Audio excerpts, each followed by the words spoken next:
Bonjour les amis, bonjour, bonjour, je suis ravie de vous retrouver aujourd'hui dans mon émission d'auteur à auteur et nous allons aborder un sujet qui je pense va vous intéresser, la communication avec le non-visible. Et j'ai vraiment la joie et le plaisir d'accueillir mon invitée du jour, Catherine Kosmala. Bonjour Catherine et bienvenue Bonjour dans mon émission. Patricia. Merci de m'accueillir, merci beaucoup. Alors, nous allons donc aborder ce sujet qui est un sujet dont tu parles dans ton livre À l'écoute des esprits, communiquer avec le monde invisible aux éditions Le Lotus et l'éléphant. Et Catherine, même si c'est loin déjà ce que tu me disais un petit peu en arrière-scène, en 2014, tu as vécu une expérience qui a dû être très douloureuse, la perte de ton fils, mais en même temps, ça a été une ouverture incroyable à une communication avec lui et plein d'apprentissages sur ce monde du non-visible. Qu'est-ce que tu aurais envie de nous dire par rapport déjà à cette situation et où tu en es aujourd'hui? Oui, avec plaisir. Oui, effectivement, le 26 septembre 2014, mon fils unique, en fait, va trouver sa fin de vie sur une départementale suite à une voiture qui ne va pas respecter le cédé le passage. Il va la percuter de plein fouet et il va se désincarner ce jour-là à 18h20, 10 minutes après qu'on nous nous soyons dit au revoir et embrassés pour cette dernière fois, je dirais, dans cette vie terrestre, en tous les cas. Et effectivement, après avoir passé une période très difficile, hein, on peut pas le nier, on ne devient pas tout de suite éveillé au monde spirituel, on va plutôt sur une descente aux enfers avec une envie de se suicider, une envie d'en finir, la perte du sens de sa vie. Mais la providence qui est bienveillante, bien, met sur notre chemin parfois des signes, parfois des synchronicités, bah, qui fait qu'on commence à se poser quelques questions. C'est ce qui m'est arrivé. Hmm. Oui, c'est sûr que c'est toujours, et bon, tous ceux ou celles qui sont actuellement en train de vivre ce genre de choses, on a vraiment envie avec Catherine que cette émission vous amène aussi de nouveaux chemins, des espoirs pour pas rester au fond du trou. Et comment s'est passé, donc après ce moment douloureux, la première rencontre avec ton fils, avec Julien, qui lui est de l'autre côté du voile? Comment ça s'est passé? Comment ça s'est révélé à toi?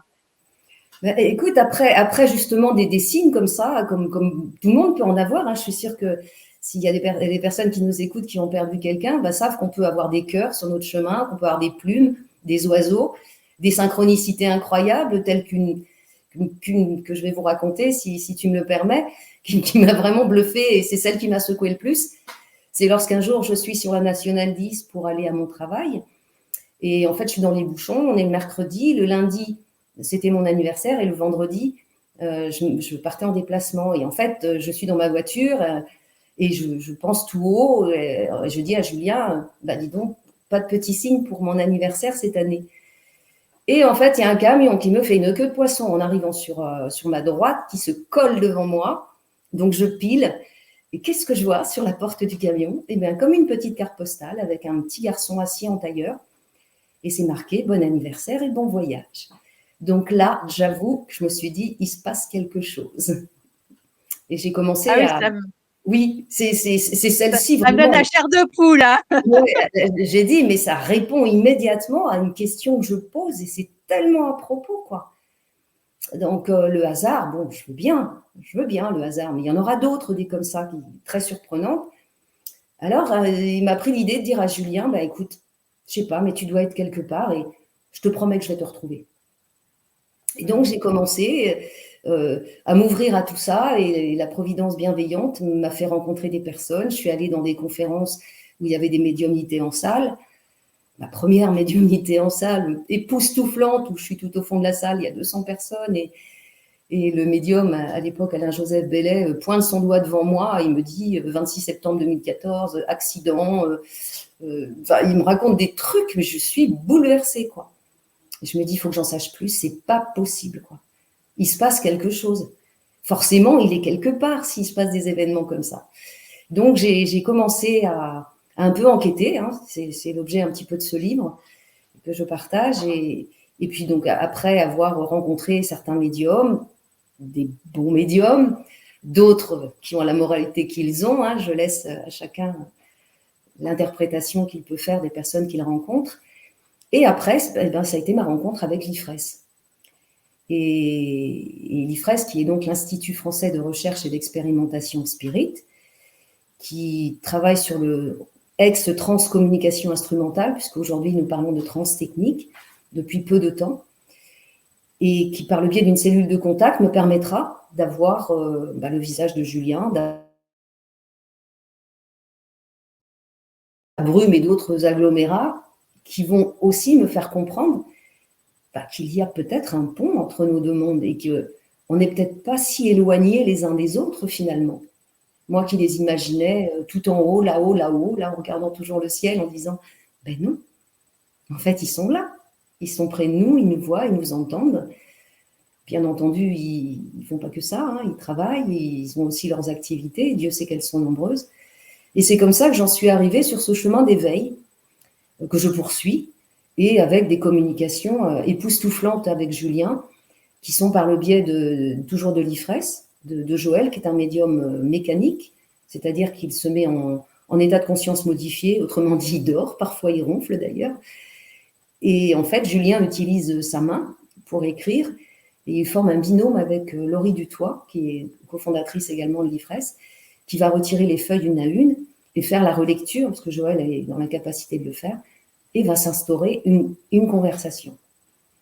Dans mon premier ouvrage, je suis là, il y a une quinzaine de conversations, et dans ces conversations, eh bien, il en ressort que Julien est parti d'un accident, donc il n'était absolument pas éveillé du tout, ni il n'y avait aucun questionnement sur ces sujets-là, et c'est là qu'on comprend, enfin que moi j'ai compris, et que mes lecteurs également, que il y avait un petit trouble qui s'était mis en place du fait de son ignorance.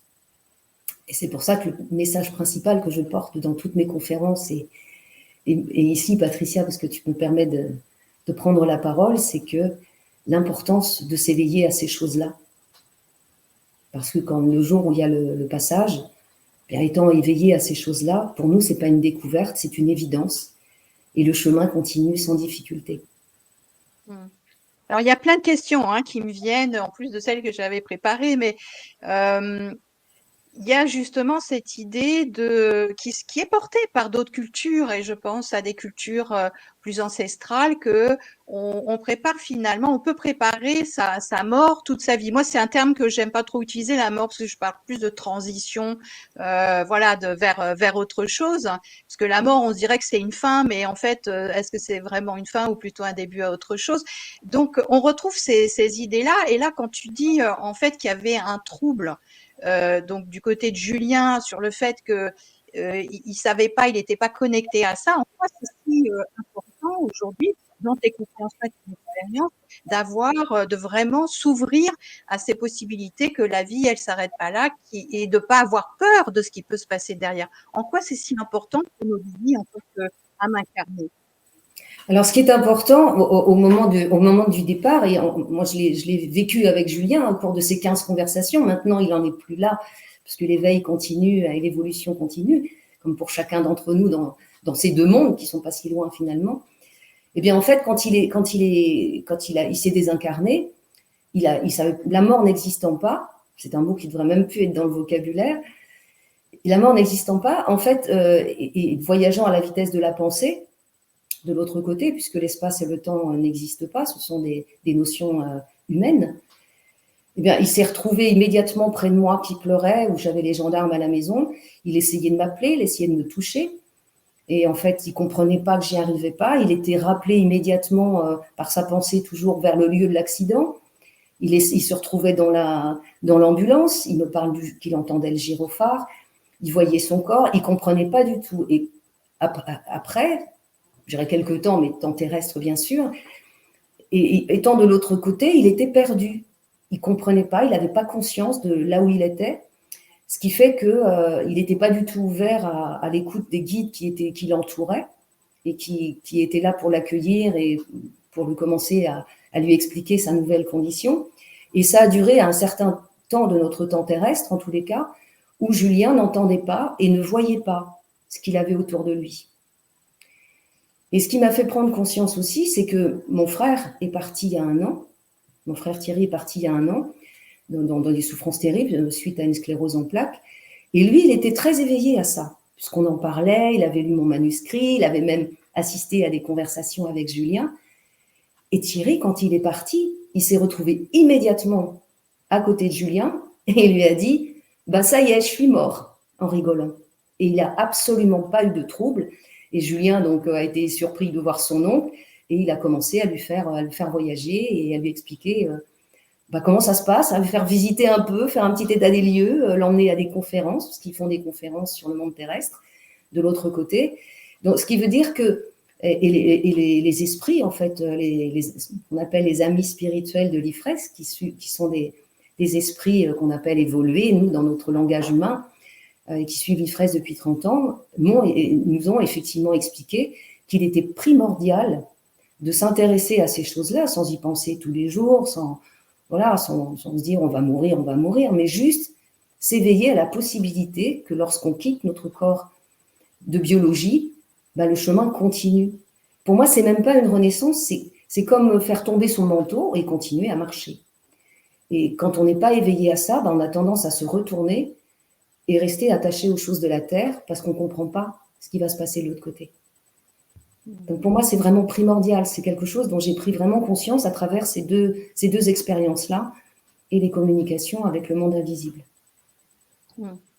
Oui, et on peut imaginer aussi que justement, si des âmes incarnées n'ont pas pris conscience de cet après, qu'il peut y avoir des aides vues d'ici. D'ailleurs, on peut constater que souvent les cérémonies dites religieuses sont là pour aider à peut-être rehausser une fréquence vibratoire, où il peut y avoir des pensées d'amour, des pensées, bien que c'est la tristesse qui prédomine souvent quand on est de ce côté-ci du voile. Et en quoi c'est important de pouvoir remettre ces échanges dans les mains d'un médium ou de quelqu'un extérieur? Qu'est-ce qui fait aujourd'hui dans ce que tu as pu découvrir, qu'est-ce qui fait que finalement on ne peut pas communiquer aussi directement que ça, aussi rapidement que ça avec les êtres chers qui sont partis? Si, absolument, on peut communiquer et on le fait d'ailleurs, hein, qu'on en ait conscience ou pas, on le fait constamment. Je vais juste revenir un petit peu sur ce que tu disais, effectivement, les pensées d'amour, etc., qu'on leur envoie. Mais n'oublions pas que le plus puissant pouvoir, entre guillemets, que nous avons chacun d'entre nous, incarné ou désincarné, c'est notre libre arbitre.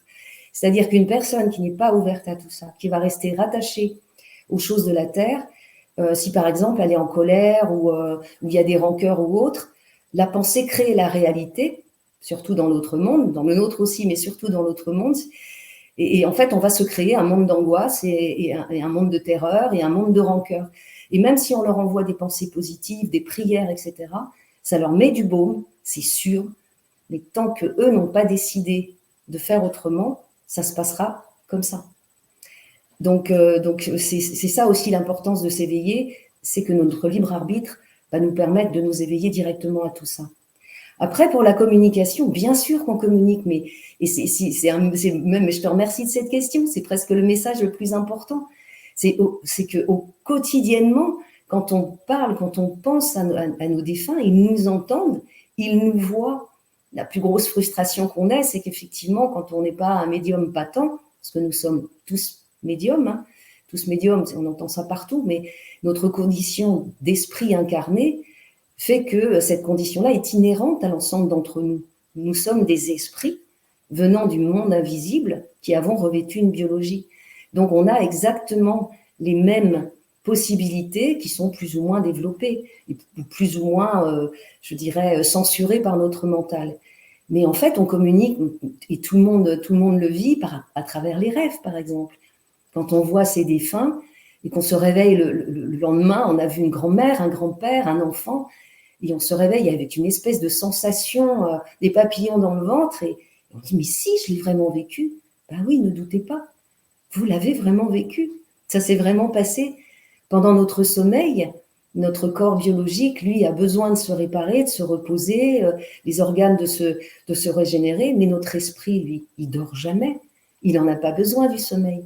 Donc, il s'émancipe de notre corps biologique, tout en y restant rattaché, bien sûr, si jamais la biologie en avait besoin. Et il va se promener, il va à la rencontre des défunts, il va à la rencontre du monde spirituel, il peut même aller à la rencontre d'être incarné dans le sommeil, et les esprits se rencontrent aussi.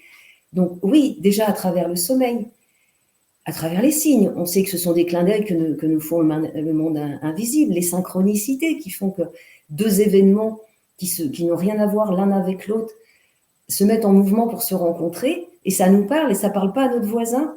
C'est vraiment un message du monde invisible. Et puis on peut également aussi, par la méditation, la façon de se reconnecter que l'on a personnelle, de se laisser, de faire taire notre mental et de se mettre à l'écoute, peut-être de voir ce que l'on voit ou d'entendre des choses que l'on peut entendre, et de se faire confiance sur le fait que, oui, ça peut être des messages du monde invisible, mais c'est au quotidien. Dans nos maisons, il y a plein de monde, il y a plein d'entités. Absolument, c'est Alors, au quotidien. c'est vrai qu'il y a des personnes voilà, qui sont à l'aise avec ce monde du non-visible, et puis d'autres quand même qui ont des peurs, des craintes. Alors, il y a ce côté-là, comment en fait on peut apprivoiser, s'apprivoiser soi pour être à l'aise avec ce monde invisible. Ça, c'est la première question. Et l'autre, c'est on est à l'aise, mais peut-être qu'on décode pas forcément la réalité de ce qui est de l'autre côté, et qui peut donner des illusions. Donc, c'est ce qu'on discutait de ça un petit peu Ouais. avant, que ça soit des médiums extérieurs ou soi-même.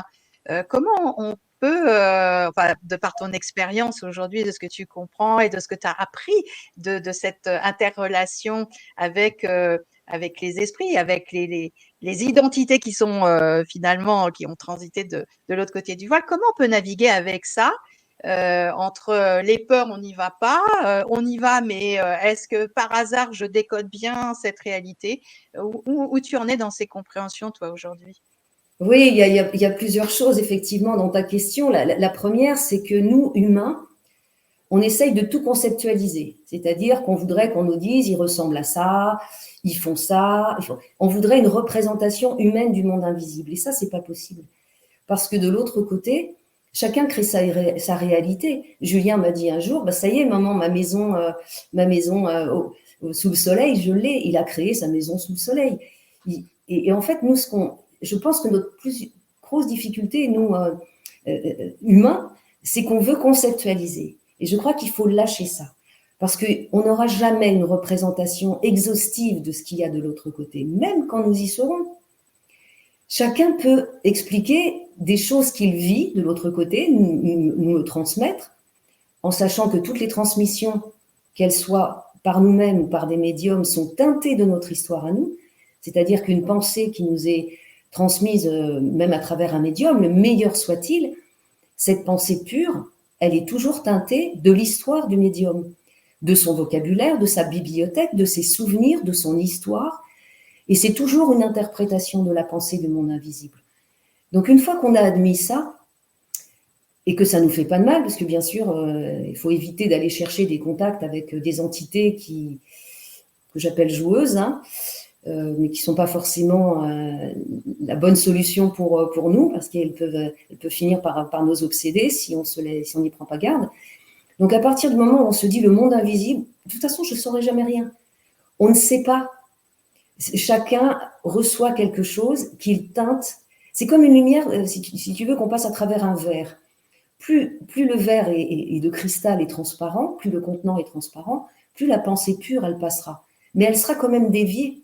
La lumière sera quand même déviée. Et plus le contenant est teinté et opaque, et plus la pensée sera teintée et opaque.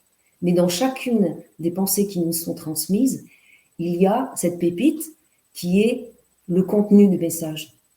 Parce qu'en fait, ce qui cherche le monde invisible, de ma compréhension, ce qui cherche le plus, c'est simplement nous dire on est vivant. Bien évidemment, nous, on voudrait en savoir tellement plus pour s'en convaincre, parce que humainement, on a besoin de preuves, mais plus on cherche des preuves, et plus on en a besoin. Et c'est une quête sans fin.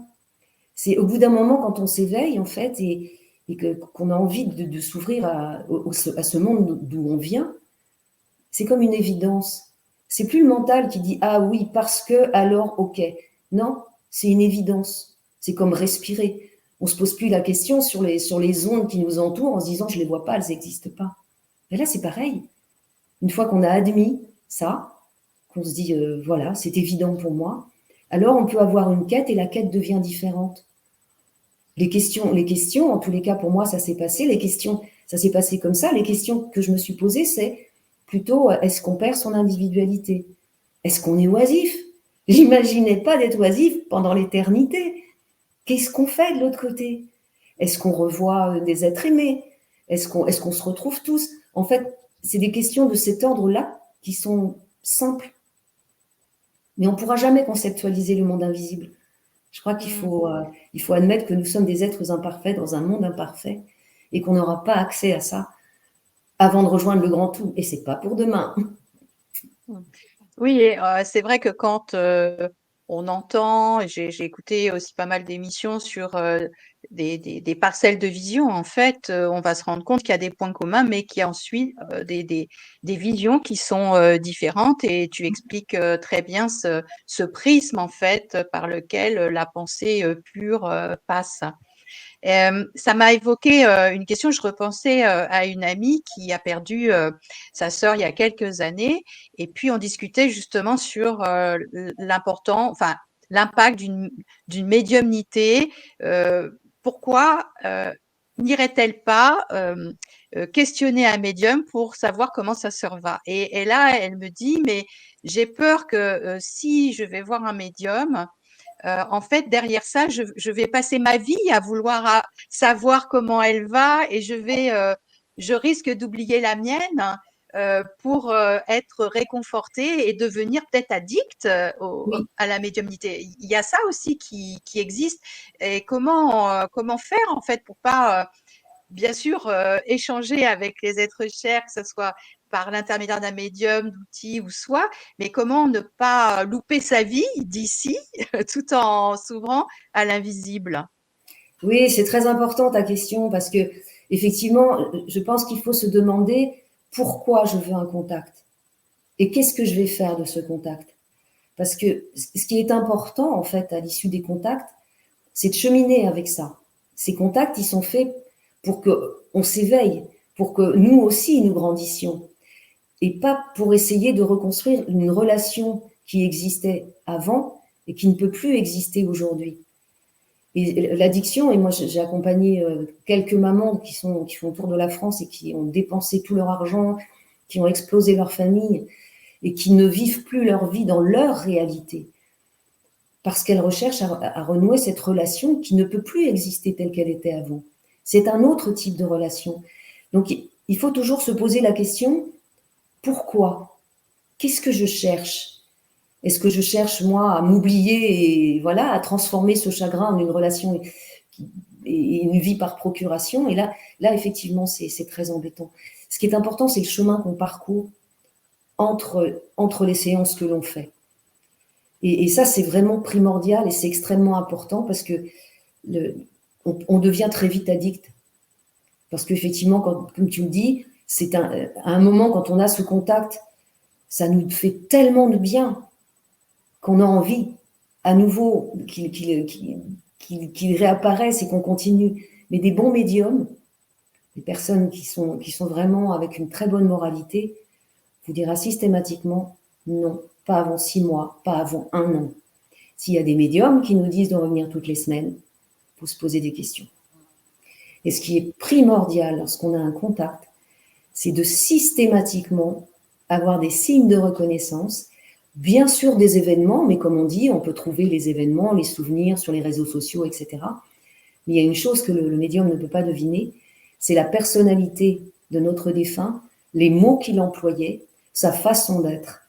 Et ça, on doit absolument le reconnaître. Si on ne le reconnaît pas, il faut vraiment se poser des questions et peut-être trouver une autre personne parce que ce médium ne nous correspond pas.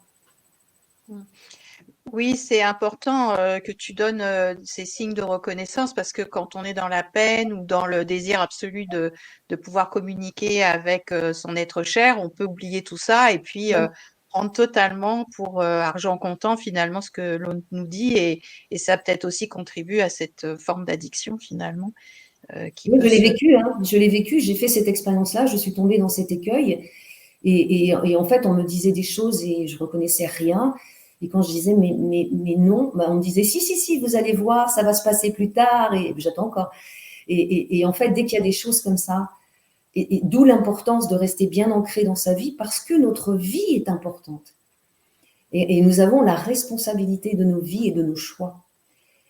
Et ce qui est important aussi, c'est que notre responsabilité, elle est commune à l'ensemble, à la fois du monde incarné et du monde incarné. Nous avons chacun d'entre nous une énorme responsabilité, de par nos pensées, nos états d'être, et surtout la responsabilité de ne pas rejeter chez les autres ce qui nous arrive à nous-mêmes. Nous sommes Oui, propriétaires ça, de nos vies.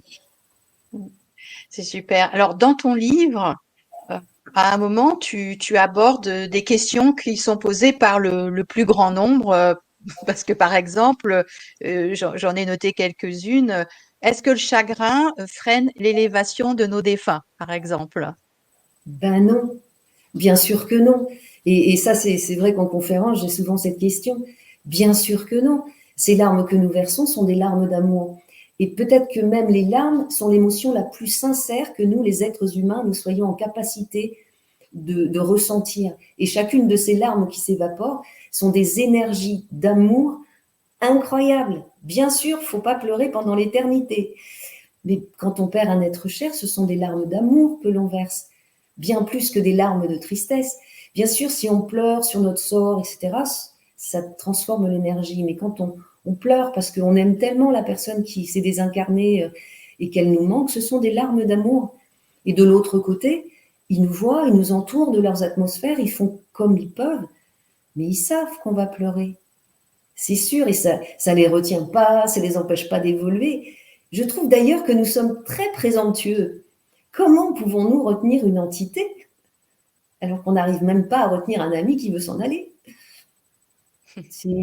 Il faut vraiment Ouais. qu'on lâche tout ça, quoi. J'aime bien cette idée et je pense qu'il peut reconsidérer parce que souvent, bah, on pleure et on dit on est triste. Mais ça serait intéressant de regarder, on pleure, mais parce que voilà, on l'aime et Oui, on a envie simplement de lui passer cet amour.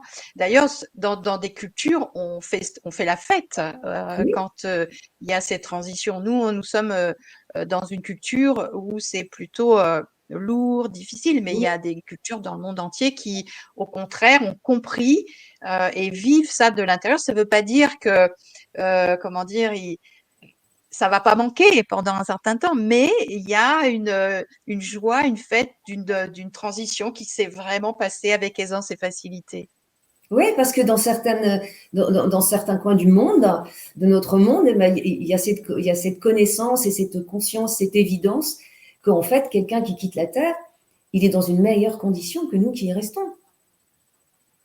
Ça, c'est clair que dans le monde invisible, lorsqu'on y est préparé, lorsque le grand départ arrive et qu'on continue notre chemin en arrivant de l'autre côté, on n'a plus la lourdeur de la biologie et on revoit, on recouvre en fait l'intégralité de nos vies, de nos acquis, et tout ça n'est qu'une grande joie. Donc il y a des peuples qui sont plus éveillés que nous là-dessus, mais c'est pas grave, chacun son chemin et chacun son.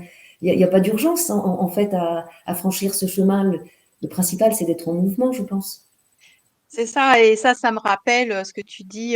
J'avais accompagné une amie qui est décédée d'un cancer du pancréas, et en fait, à l'époque, je lui donnais des soins énergétiques. Et vraiment, bon, j'ai un passé d'infirmière, et vraiment, quand on la voyait physiquement, elle était en fin de vie. Mais elle a fait un choix du point de vue de l'âme de rester un mois de plus parce que elle avait besoin de pardonner à un de ses parents.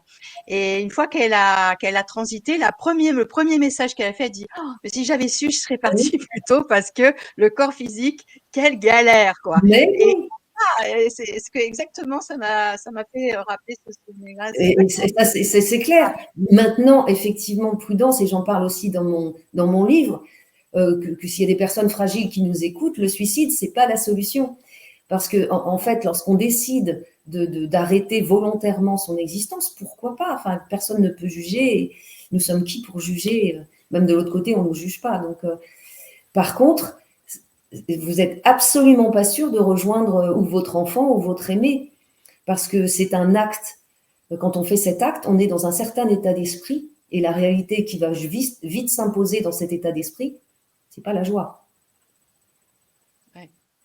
C'est C'est la important détresse, de c'est le le désespoir. préciser. Oui, Merci pour ramener cette précision parce que effectivement, il y a des vraies questions éthiques aujourd'hui autour de ce sujet-là à cause de douleurs intenses, à cause bon, dans quel état d'esprit, en fait, ce que je comprends et que tu ramènes vraiment, c'est dans quel état d'esprit, état de cœur on fait cette transition. Et d'ailleurs, dans ton livre, tu ramènes vraiment que l'amour infini, inconditionnel est très important.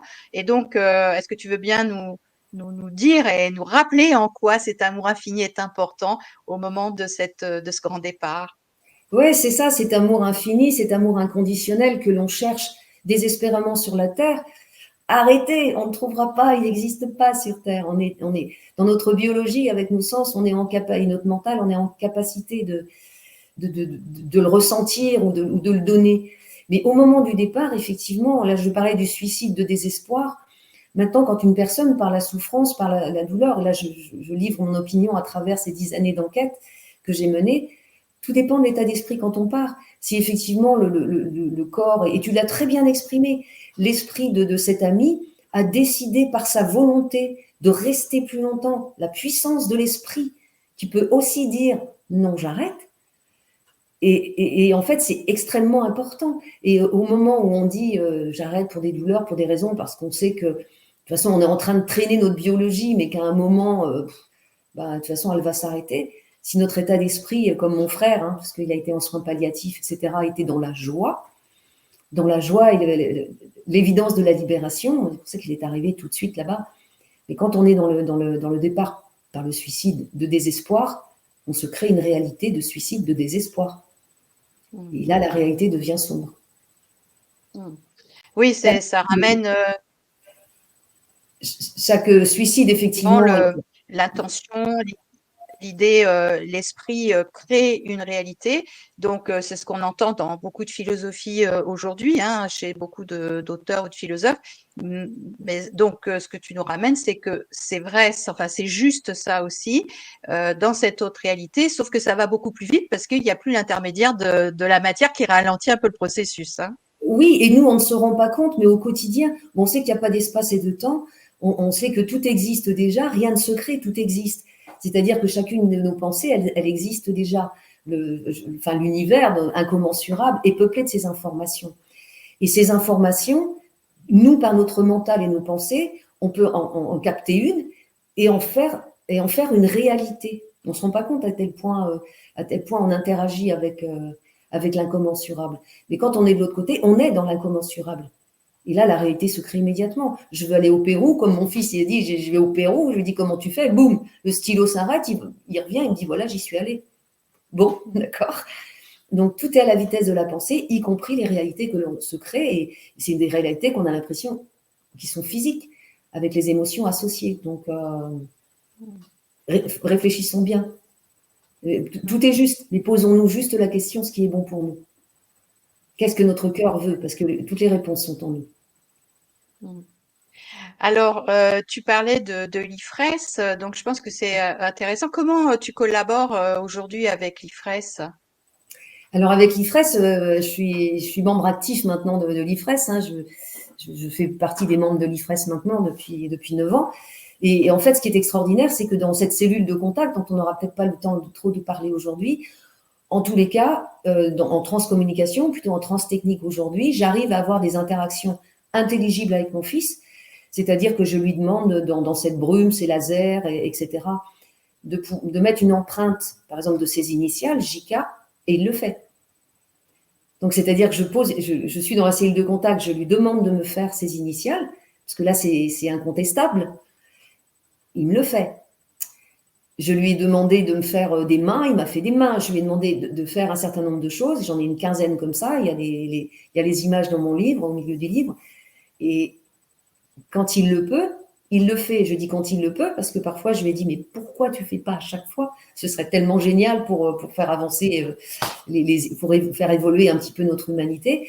Il me dit, mais maman, c'est parce qu'il y a beaucoup de monde de l'autre côté qui veut aussi mettre une empreinte pour l'humanité. Et il dit, parfois, on me fait des gros yeux, donc je viens pas. C'est rigolo. Peut-être tu peux dire quelques mots quand même de ce que c'est une cellule de contact pour Oui. nos amis qui nous écoutent. Mm. Alors, une cellule de contact, on sait que la transcommunication instrumentale, elle existe déjà depuis des années et des années, une centaine d'années. Après, elle a été par le biais des téléviseurs, hein, les gens qui prenaient des photos avec les téléviseurs. On a qu'on vu Romy Schneider, on a qu'on vu, voilà. Aujourd'hui, il y a eu une évolution technique. Le monde invisible s'adapte à cette évolution technique, même plus que ça, puisque Ali Fraisse, c'est le monde invisible qui a proposé à Ali Fraisse de créer cette cellule de contact. Et donc, c'est comme une grosse boîte en bois dans laquelle il y a une parabole d'1,50 m. Il y a des lasers qui se croisent, des formes aléatoires, la strioscopie. La strioscopie, c'est ce qui permet de voir les mouvements de l'air que l'on ne voit pas à l'œil nu. Et tout cet agglomérat, en fait, on enregistre un clip vidéo de la brume et de ces agglomérats. Et quand on regarde image par image, donc on enregistre 8 secondes et 80 images par seconde, eh bien, on voit se former dans ce clip vidéo ce que l'on appelle une anomalie, ou une image, comme on veut, et qui peut être un visage, des chiffres, des lettres, des symboles parfois. Et donc, ça fait 30 ans que l'IFRES mène ces recherches-là, qui ne sont pas des recherches scientifiques, puisque la science ne s'intéresse pas encore à ces sujets-là, mais ça viendra, soyons confiants. Et en fait, il n'y a que des preuves, si on peut employer ce terme-là, qui sont empiriques, c'est-à-dire des milliers et des milliers d'images qui ont été faites par le monde invisible. On peut pas dire autrement, mais on ne sait pas pourquoi. Et le dernier né, on a créé un larynx virtuel il y a 1 an et demi, qui permet d'avoir une conversation via le son. Il y avait Monique Simonet et bien d'autres qui ont fait des enregistrements par des cassettes qui obligeaient à une relecture. Aujourd'hui, le larynx virtuel permet une interaction directe, sans relecture. C'est-à-dire, je parle et j'ai une réponse. Mm. Oui, c'est super. On voit que effectivement, au fur et à mesure que les consciences, ça fait un peu cette impression que les consciences évoluent, que Oui, le voile s'allège, on a accès à des nouvelles possibilités techniques en fait. C'est ça qui est chouette. ouais, c'est ça, le monde invisible, en fait, lui, il sait déjà tout, en fait, et il s'adapte à notre évolution. Plus on évolue, plus effectivement on aura la chance de pouvoir accéder de plus en plus à ce monde invisible. D'où l'importance aussi de se questionner, de s'éveiller. Si on veut tendre vers cela, et que ça devienne pour nous une évidence, et après une vie tranquille, mais je t'assure que moi je vis, mais alors sans crainte de rien, sans urgence, sans, sans inquiétude, vraiment je dors bien, je mange bien et je suis en joie tous les jours. Et le jour où je partirai, bah, je serai également en joie. C'est ça, ça change effectivement totalement la manière d'approcher la vie et l'existence. En tout cas, Catherine, merci beaucoup pour ces moments d'échange. On arrive déjà à la fin de notre émission. Quel message tu aurais envie de faire passer à nos amis qui nous écoutent? Ce que j'aimerais faire passer à nos amis qui nous écoutent, c'est que, en fait, vous avez toutes les réponses en vous. En chacun d'entre nous, on a toutes les réponses. On a tendance à aller effectivement les chercher ailleurs, parce qu'on ne se fait pas confiance ou pour différentes raisons. Mais en fait, posez-vous des questions et écoutez les stimuli de vos cœurs. J'entends par là, lorsque vous vous posez une question et qu'il y a une pensée qui vous vient et que vous ressentez une espèce de bien-être ou comme des papillons dans le ventre, bah c'est que c'est la bonne réponse. On n'a pas besoin de la chercher ailleurs. On l'a en nous. Faites confiance à votre cœur, interrogez-le et écoutez-le. Il sait tout. Merci beaucoup, Catherine. J'espère que ça vous aura donné envie d'aller lire ce merveilleux livre À l'écoute des esprits, communiquer avec le monde invisible, aux éditions Le Lotus et l'éléphant. En tout cas, merci 10 000 fois, vraiment, sincèrement. Merci à toi, Patricia. Merci beaucoup. Merci à vous et je vous souhaite de passer une belle fin de journée ou une belle soirée au moment où vous verrez cette émission et on se dit à la prochaine fois. Je vous embrasse. Au revoir.